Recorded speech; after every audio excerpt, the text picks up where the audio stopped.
Kasus peledakan SMA Negeri 72 Kelapa Gading menguak fakta bahwa kemajuan teknologi khususnya internet tidak hanya berdampak positif tapi juga berdampak negatif bagi anak-anak.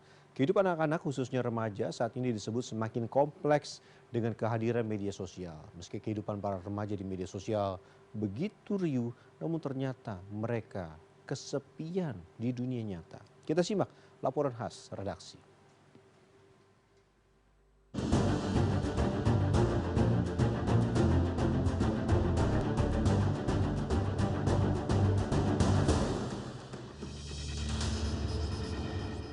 Anak remaja berinisial F pendiam, namun isi kepalanya begitu riuh.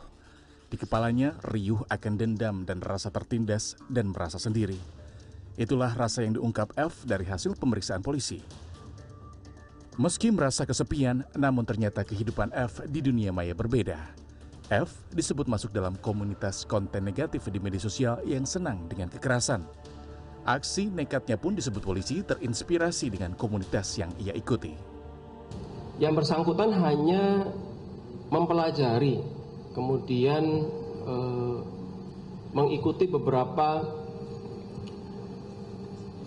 tindakan ekstremisme yang dilakukan. Bahkan posenya, kemudian beberapa simbol-simbol yang ditemukan itu sekedar menginspirasi. Artinya kenapa mix banyak sekali ideologi di sini, akan tetapi tidak ada satu ideologi yang konsisten yang dia ikuti. Tersesat di tengah keramaian dunia maya seperti anak berinisial F sepatutnya menjadi sinyal akan berbahayanya kehidupan anak-anak remaja saat ini. Pengamat sosial Universitas Indonesia Devi Rahmawati menyebut kehidupan remaja saat ini lebih banyak dicurahkan di dunia maya dibanding dalam dunia nyata. Devi pun mengingatkan untuk orang tua, keluarga, dan lingkungan sekolah untuk lebih dekat kepada anak-anak sehingga tidak tersesat di dunia maya. Yang paling mengerikan adalah yang kalau dalam istilah saya kita sebut dengan istilah kemarau kawan atau yang disebut dengan resesi pertemanan. Mereka kesepian dalam keramaian. Ini yang kemudian membuat mereka tuh seperti kapas, gitu ya. Saya sebagai orang tua juga hidup dalam periode yang sama. Jadi ada banyak penelitian yang menemukan bahwa orang tua seperti saya dengan PD-nya klaim saya tahu persis apa yang dilakukan oleh anak saya. Begitu dibalik risetnya 85 hingga 90% anak bilang orang tua saya nggak paham. Bicara soal dampak buruk media sosial kepada anak-anak, pengamat media sosial Enda Nasution mengimbau pemerintah mengeluarkan regulasi pembatasan media sosial untuk anak-anak.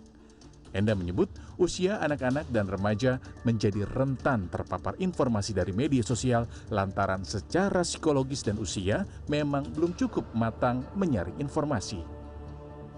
Tapi memang di sisi lain media sosial ini diciptakan juga agar kemudian menimbulkan kecanduan gitu. Jadi ada semacam efek, kalau dalam bahasa teknisnya stickiness ya. Karena makin lama kita mengkonsumsi informasi dari media sosial ya makin banyak untungnya dia gitu. Nah, kemudian jadi sebenarnya bukan rahasia lagi lah bahwa memang ada efek negatif dari media sosial. Sejauh ini pemerintah telah memberi atensi terkait kasus peledakan di SMAN 72. Sebelumnya, Mensesnek Prasetyo Hadi mengungkapkan pada rapat terbatas Minggu 9 November, Presiden Prabowo meminta jajarannya mencari tahu penyebab F melakukan penyerangan. Di antaranya, Presiden juga mengingatkan soal pengaruh game online berbasis kekerasan. Tim Liputan CNN Indonesia.